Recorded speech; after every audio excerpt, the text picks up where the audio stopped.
On the Choose to Think podcast, I will encourage and empower you to engage and optimize your best thought life in practical, meaningful ways so that you can live day by day in joy, peace, and God's purpose despite all externals. This is Victoria, and welcome back to the Choose to Think podcast. I'm so glad you're here. I am super pumped to bring you part 5 in our Brain Power series on the Choose to Think Inspirational Podcast.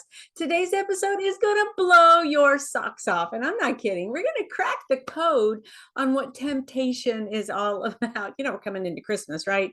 The New Year's, holidays, and generally most people put on about 5 pounds, but not after this episode. I'm going to give you so many tips and tricks on handling your temptations, especially food. Now, we are going to find out what's happening in your brain, and you'll finish this episode with 9 tips to help you learn how to choose healthy food choices this holiday season. And it may not be food indulgences, like I said, that get your goat. You may struggle with spending too much money or letting your tongue get the best of you. So whatever your temptation is, you can use these same 9 tips to apply to basically any scenario. I'm so happy that you're here. And if you're new to the channel, would you tap that subscribe button and ring the notification bell so you will be the first one to know about recent video uploads. Plus, it helps us put the gospel, the good news, across the screens of lots more folks when you do that. So thank you for your support. Now, you know, the Bible says that no temptation has overtaken you except what is common to mankind. And God is faithful. He will not let you be tempted beyond what you can bear. But when you are tempted, he will also provide a way out so that you can endure it. Do you buy that? That's coming from 1 Corinthians 10:13. Do you really believe that you can bear the weight of being tempted? And that even more than bear it, God will show you a way out of it. In other words, he's going to lead you out. You can get right out of it. Well, I'm going to say yes and amen to that. And training your brain to avoid temptation starts with your thoughts. Let me offer you these 9 tips on training your mind, literally your mind, your thoughts, to influence your brain. And by the way, you've been seeing me hold on to my brain. I have my big brain model, although sadly, my dearest little Smokey did chew on my brain. He got a piece of my brain when I wasn't here and began chomping down on it. However, I think we're okay. We can still make use of it. And it's my own fault. I didn't keep it out of reach of this big dog that I have. Okay, so enough of that. But I love my brain. And we're talking about the neuroplasticity of your brain and how your thoughts can influence your brain. Literally, those proteins and chemicals that make up a thought take residence in your brain, and you have so much power. It's unbelievable what you can do just by thinking thoughts that honor God. I promise you, it works. Let me offer you 9 tips on training your mind, your thoughts to influence your brain regarding self-control, willpower, and avoiding temptation that I gathered across my research. And I'm going to put all the links in the show notes and in the YouTube description in case you want to go dig a little bit deeper. So the first tip, number 1, you need to hijack the dopamine reward system in your brain by understanding what's going on in your brain right before you're tempted. I know that sounds like a mouthful, but you have neurons or brain cells that produce dopamine, which is a feel-good, motivating hormone, and it appears to kick into gear before the pleasurable activity is engaged. So in other words, before you take that first bite of Aunt Glenda's chocolate fudge. Ooh, before that happens, the dopamine is already being released, okay? So we're going to hijack that dopamine reward system. Your brain's dopamine reward system is extremely strong. In other words, just the thought of a freshly baked cookie can overpower your entire system and send you right to the kitchen to grab the cookies and the milk. But you can use this to your advantage. You can retrain your brain to release dopamine over a different object other than food or shopping excessively or even gossip, any of your temptations, okay? Let's stay with the food example. How can you pull your eyes away from food at the next Christmas party or the family gathering? Before you're really visually tempted there, see yourself as a social butterfly, smiling and chatting, actively listening to what others are saying. See yourself serving and helping the hostess, being the one who is last in the food line. Allow that feel-good hormone, allow that dopamine to pierce your mind as you envision yourself genuinely enjoying your time with others, connecting with them, and validating them. Make your gatherings less and less about food. Everybody talks about food, right? So steer everyone away from food. Make it less and less about food, even in their conversation, and more about building community and helping others. So that's tip number one. Number two, control your impulses and the executive functioning of your brain. You've got your frontal lobes. My brain is apart here, but you've got the frontal lobes on your brain, and which would be actually this area right here. And that's where a lot of the executive functioning is actually going on. So you can try memory games to help you with that. Now, this is a bit controversial, scientifically speaking, but it might be worth a try. Maybe these kind of memory games also help with your cognitive functioning of your brain. But again, scientists kind of differ on that. Some say a resounding yes, and others say, don't think so. But some of it is how the actual experiments are being made. The theory here is that you are giving your brain a workout in the here and now, and that these razor sharp drills that you're doing can actually help you when you're tempted to respond very quickly with a new focus. You are developing your ability to recognize what you're thinking about. You're highly in tune. And I would suggest that you use this new awareness to help you focus on the more enduring pleasure of achieving your health goals, rather than succumbing to the yumminess that you may find right in front of your nose in the here and now. So by controlling those impulses, you're actually giving your brain a little bit of a workout. And in one study that I read about, the people who did memory games after they were alcoholics or they were prone to drink excessive amounts of alcohol, and after 30 days of doing these brain memory games, they were able to suppress the temptation that they were having for alcohol. They didn't go to alcohol as much. Very curious, but I don't know all the correlations and all that, but it might be worth a try. It certainly wouldn't hurt, right? Okay, tip number three, try visualizing and thinking about the visual aspects of the food temptations, not the taste of them. This was so curious to me, because we know we can be tempted by sight, just like David was tempted by Bathsheba. It was the sight of her that kind of ushered in all of that experience and magnified and augmented that temptation for him. But in this particular study, you can learn to appreciate the sight of the foods, but then let the buck stop there. I read this interesting blog article, and it was called "Be Patient with Your Child's Temptations," because their brain makes it hard to deal with them. And some of that talks about how the younger you are, the more susceptible you are to wanting that instant gratification, and how as you age, that kind of wanes a little bit. Jennifer Silvers, that's who wrote this, and her colleagues did a study on food craving in children, adolescents, and adults. Now I'm quoting from this study. They showed pictures of unhealthy but tasty food, like a donut. And then they asked the participants to rate how much they wanted to eat that food. Half of the time, they asked their participants to imagine that the food was in front of them, focusing on how the food would taste and smell. So those two senses, the taste buds and the olfactory nerve, that the smell. In the other half of the trials, they asked participants to imagine the food was far away, focusing more on what the food looked like rather than how tasty it would be. Focusing on the visual aspects of the food rather than its appetitive or desirable features is a cognitive strategy that is designed to reduce craving. This strategy was effective in reducing food cravings for all groups, regardless of age. However, older participants showed less ventral prefrontal cortex of your brain. And so they were looking at the links between those two parts of the brain. But it says that children feel cravings more strongly than adults. And in addition, children showed less connection between the prefrontal cortex and the ventral striatum. And so not only do they have stronger cravings, but they also have weaker abilities to reduce their cravings. But the point here, according to this one study, is when you go to a gathering, you can admire the food, but let it stop right there. Focus on what it looks like, or, oh, that's pleasing to the eyes, but then back it up and don't allow your brain and your mind and your thoughts to gravitate where, oh, I bet that's going to taste so good. I'm going to enjoy that taste. Oh, the appetitive kind of value of that food. So don't get snagged there. Number 4, train your brain to focus more on the enduring pleasure. And this one really stuck out to me because what is a more enduring pleasure?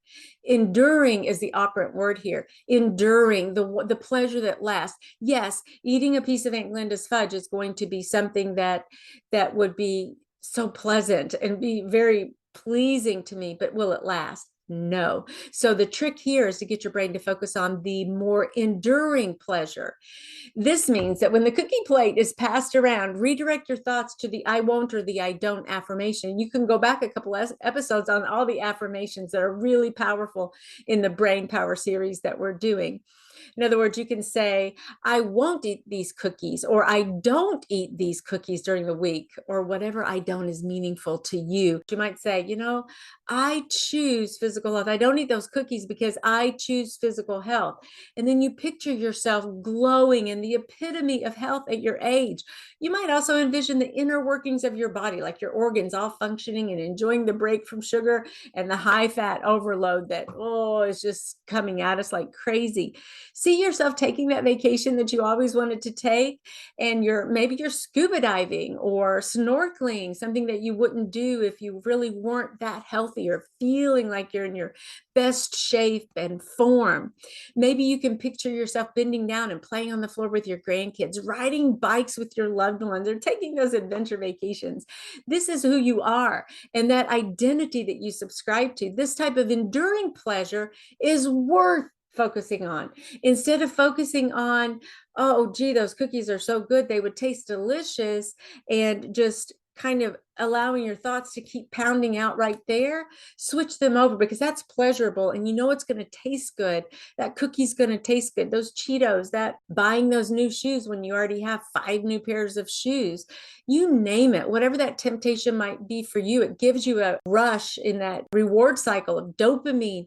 But if you can say instead, no, there is another pleasure, there is an enduring pleasure that I'm after, and then put your mind, your thoughts on that, and engage your brain in the enduring pleasure reward that's there, because it's going to come. This type of enduring pleasure is worth focusing on. The instant gratification is here and gone, and often leaves you feeling so much worse, guilty, and defeated. Use your brain and mind to really drill down on that more enduring pleasure instead. I read this article, and it's where I came into this particular concept, and it was called Resist Temptation. And Dr. Ian Smith says this quote, one way of thinking about temptation is as a fierce conflict. Even the Bible talks of this. Here, side note about the conflict and the fight between our spirit and our flesh, right? Yeah, so it's kind of like that he's saying. One that you can win if you focus mentally and you train properly. When it comes to resisting temptation, your mind is locked into an epic battle with your anticipated sense of physical satisfaction. Your body knows that buying that scarf, eavesdropping on the juicy details of that argument, or biting into that double fudge cake will produce a physical response of pleasure. Your challenge is to convince yourself that the brief reward, it's brief, it's short-lived, that brief reward that you get from the indulgence will be less pleasurable than the reward you get from abstaining. In other words, you have to train your mind, strengthen it, and prepare it to recognize and seek the more enduring pleasure, a pleasure that does not provide immediate gratification, but can be extremely satisfying over the long term. Okay.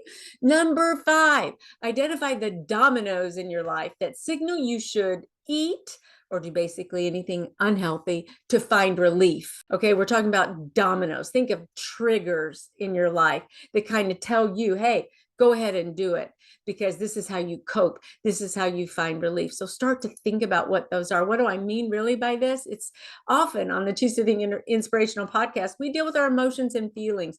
As 21st century Christians, you take back your emotions and feelings instead of letting them run the show. You're not emotionally driven anymore like a roller coaster, but instead you examine your feelings to eventually trace back to the root thought or thoughts that created that domino effect in your brain in the first place, and that led you in the wrong direction with your behavior. Remember, It goes thoughts, then feelings and emotions, and then behavior. Identifying your dominoes means to be keenly aware of your feelings, kind of like the check engine light in your car. Picture that. When it goes off and is blaring red at you, it gets your attention, doesn't it? And you choose to stop. In this analogy, that domino, that trigger, you're going to put that red light off. You say, hey, the check engine light is on. I got to turn it off. And that's exactly what you're doing here. You're identifying a domino that really is an alert, a signal, a trigger to you that something is amiss. And you're going to get really good at identifying that. In the same article, Resist Temptation, the author provided an absolutely fascinating chart of triggers and the foods that are most associated with that particular trigger, as well as alternative actions that you can take. I want to read them to you, but keep in mind that food may not be your tripping point. You could try listing other temptations in your life to come up with a list of alternate behavior that you could try instead of succumbing to the temptations. So you can kind of tailor fit this for yourself. I've heard some people call this the HALT method, HALT. And that method is in regards to resisting temptations that you're supposed to ask yourself 4 questions from HALT. H is, are you hungry? The A is, are you angry? The L is lonely, and the T is tired. Are you hungry, angry, lonely, or tired? And if you say yes to any one of those, then you're going to need to address those issues in a healthy, more productive way. You're going to seek a remedy for that condition first before you actually give way to your actual temptation. Here are the tempting foods in this case in his chart. Chocolate. The triggers for that are when you're feeling nervous or anxious, you're going to go to chocolate. Alternatives, call your support system, call a friend and talk about what's going on in your life. Here's another trigger, or what I call a domino, watching TV. What do you generally do when you're watching TV? You may veg out. Maybe that trigger food is buttered popcorn. Why not snack on raw and crunchy vegetables instead? When you're kind of feeling angry, and arguments are happening, a trigger for that, often for that kind of condition and those emotions and feelings, will be ice cream. I thought that was kind of funny because arguments are heated and ice cream is cold. It's like the psychological thing where you're eating ice cream to cool things down a little bit. But anyway, you can exercise instead, write in your journal. And hey, go back to a previous episode on the Brain Power series, and it's all about exercise in your brain. You're going to want to tune into that episode as well. After work, hunger, you get hungry or after work, and it's right, it's too soon, before it's too close to dinner, so you don't want to eat too much. But a lot of people will just grab a cookie, and instead, why don't you grab 100-calorie snack pack? These are his suggestions mostly. In the car driving home, triggers some people to go for French fries, that fast food. Just grab some French fries through here. But the alternative behavior that you could take is change your driving route. Maybe you're too tired to cook. Ever been there? And so what do we do when we're too tired to cook? I'd like to order a pizza, please. Yeah, right. But instead, you can order in. You can still do that, but get something else on the delivery menu. They've got DoorDash and all kinds of things to get healthy meals delivered right to your door. If you're in a rush and you're hungry, you're running out the door in the morning, you're thinking, kids, grab your Pop-Tart, you grab a donut, you get a pastry, right? And instead, why don't you try keeping fresh fruit around? What about when you're bored? Okay, he says when you're bored, that's the trigger, that's the domino, the feeling, and so forth, the situation. He says people just go to cherry licorice. And I'm like, I would never go to cherry licorice. The point here is that you're bored and you're just eating anything. It's almost like mindless eating. And because you can just keep on, munching and chewing and chewing and chewing on it to kind of satisfy that. But really what you could do instead is get active or pursue a hobby, he goes so far to say. What do you want when you're stressed? You want comfort food like potatoes, creamy pasta, right? Something along those lines. He suggests you listen to relaxing music instead. And the last one was when you need energy, what do you eat? A lot of people go to soda. They get that Diet Coke. They want the caffeine, right? So try unsweetened caffeinated tea. Matter of fact, last year, one of the most popular health episodes was all about green tea. So you can go back and find that one. And we talk about Harney and Sons green tea. It's really something very healthy and good for your brain. Coming in at number 6, and this is very practical and kind of easy to implement. You create friction between yourself and the object of your temptation. This is kind of like the chart and some of the alternate activities that you can do, but a little bit different, because you're going to build in some resistance between you and the object of your affection, or the object of your attention, or the object of your addiction, or the object of your temptation, however you want to word that. In other words, you stop buying the donuts, the Cheetos, and the junk foods altogether. And then when you face a domino, some kind of trigger in your life that threatens to cascade into full-blown abandon, leading you into a very unhealthy direction, you make it hard to get the goodies because they're no longer in your home. You create friction between yourself and that item. Some studies even show that just keeping the ice cream down in the basement of your house, that's kind of far away and dark, you go down the stove, you go turn the lights on, there may be cobwebs and blah, blah, blah. That can be enough of a deterrent to keep you from going all the way down there to get the ice cream. It's a little bit of friction. You're like, oh man, I don't want to go all the way down there, and it's dark, and I have to go to the far end of that, and it's wet and damp and all of those things. Here's another example. We keep a candy drawer in our house for Friday Family Fun Night, but I don't want to be tempted by all this stuff in there. And I want friction between certain candies and me, because I just don't want to have to face that temptation. It's a lot easier to have the friction there, because I am not going to drive to Kroger to get my favorite candy bar or a pint of ice cream. I'm just not going to do it.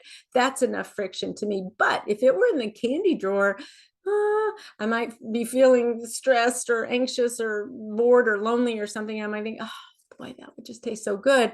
And I might opt for that instead of the fruit if it were here. So what I do is I don't fill that candy drawer with any candy that's tempting to me. I fill it with candy that doesn't interest me in the least, like cherry licorice would definitely do it, or gummy worms, or even sweet tarts.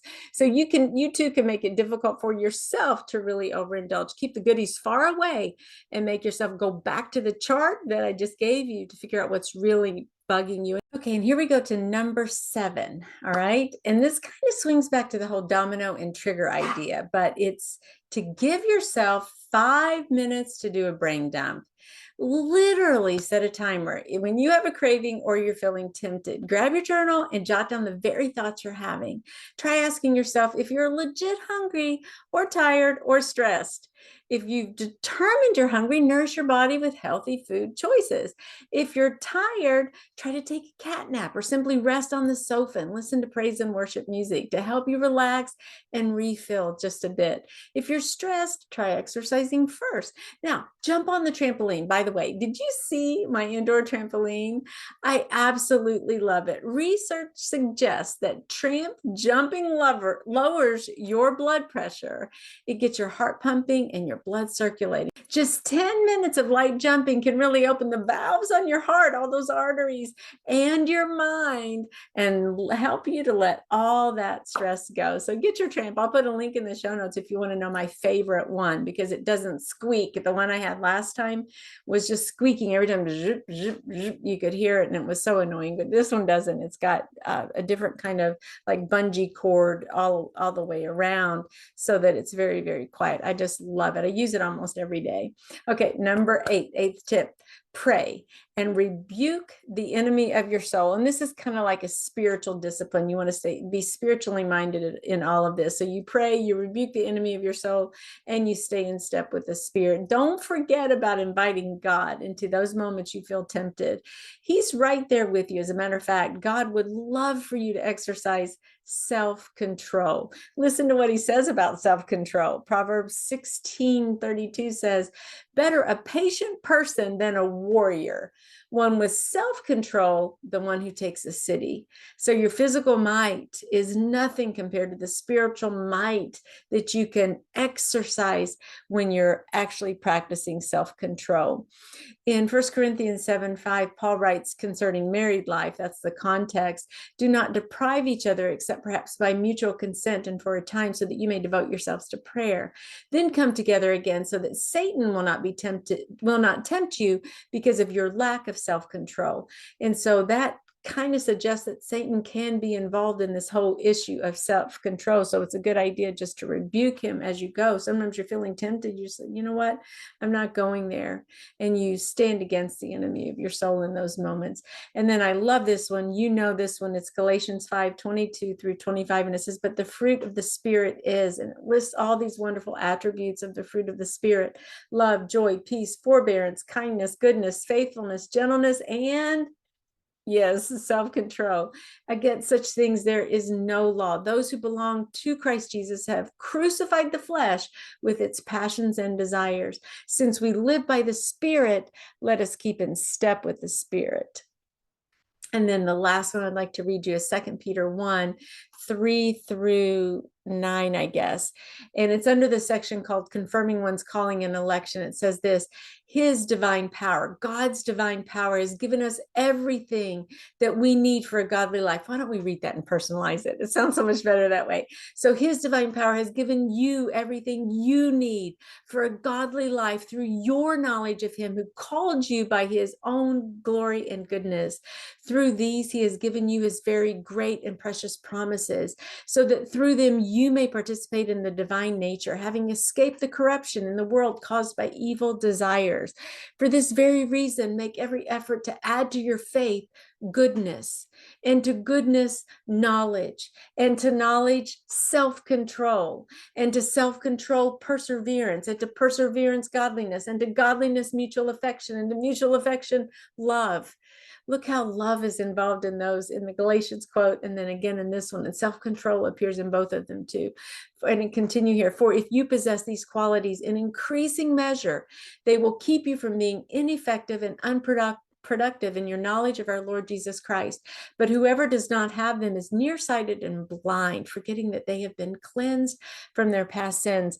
I tell you, I love the fact that we can increase there. There's an increasing of that. And you may think, well, gee, food has control over me, or money has control over me, or alcohol, or drugs, or gossiping. All of that seems to control me. That's contrary to what the Bible says. And the good news is that your self-control can increase, and increasing measures. And finally, the last one, I'm going to leave you with a bonus ninja tip here to help you avoid temptations. It's so simple. It's drink water. And I'll show you what I've been drinking here. You can take a look at this. I'll even put a link to this particular container in the show notes as well, because it starts at early in the morning. And this holds about 75 ounces, I guess, which is 80 ounces, which is really my target for the day, just for water. I'm not talking about other types of beverages or liquids that I may consume, but this one has a countdown. I love it because you can grab it and go. It's a nice tight seal on the top, and you don't have to worry about spilling in your car. It can roll all over the place inside your car, wherever you're dragging it, in your pickleball bag, for example, your duffel bag. And water fills you up and satiates. I've even read that it may suppress your appetite, boost your metabolism, and it makes exercise easier and more efficient.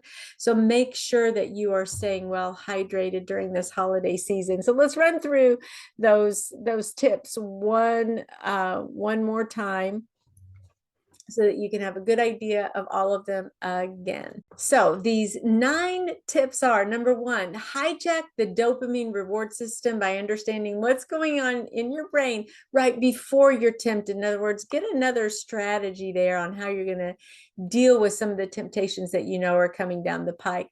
Number 2, control those impulses and the executive functioning of your brain. Kind of stay ahead of the 8 ball, so to speak. Number 3, try visualizing and thinking about the aspects of the food temptation, or whatever it is that's tempting you, not the object itself. Or, for example, in food, not the taste of the food, because often if you focus too much on the taste of the food, you're gonna fall to that temptation, because the taste really is enticing. But if you focus more on the visual aspects, it might give you a little traction there. Now, number 4 is train your brain to focus on the more enduring pleasure. And I love this one because instead of focusing on that immediate gratification, go big term, long term, and focus on the more enduring pleasure. 5, identify the dominoes or triggers in your life that signal to you that you should eat or do whatever else you're doing that you don't want to do. So try to identify what those are. Be really in tune with your emotions and your feelings and the conditions in which you're living. And number 6, create friction between yourself and the object of your temptation. Number 7, give yourself 5 minutes to simply do a brain dump, to really get in touch and think about those thoughts that you're thinking that are leading you to feelings and emotions, which are leading you to unhealthy behavior. Number 8 is to involve the spiritual aspects of this whole thing called resisting temptations. Make sure you're praying, you're rebuking the enemy of your soul, and you're staying in step with the Spirit. God will be with you in this process, and he will help you. And the last one was to drink water. So God bless you. Thank you so much for tuning in to this Brain Power series where we're talking about how your thoughts can actually influence your brain. So God bless you, and I'll catch you next time. Be sure to tune in this Thursday. We have a special guest who's on the show talking about trauma and forgiveness. That's mainly the topic this coming Thursday. So God bless you. I love you. Thank you so much for tuning in. It's a wrap, Brain Changer. And until next time, Dios primero y que Dios te bendiga. Ciao.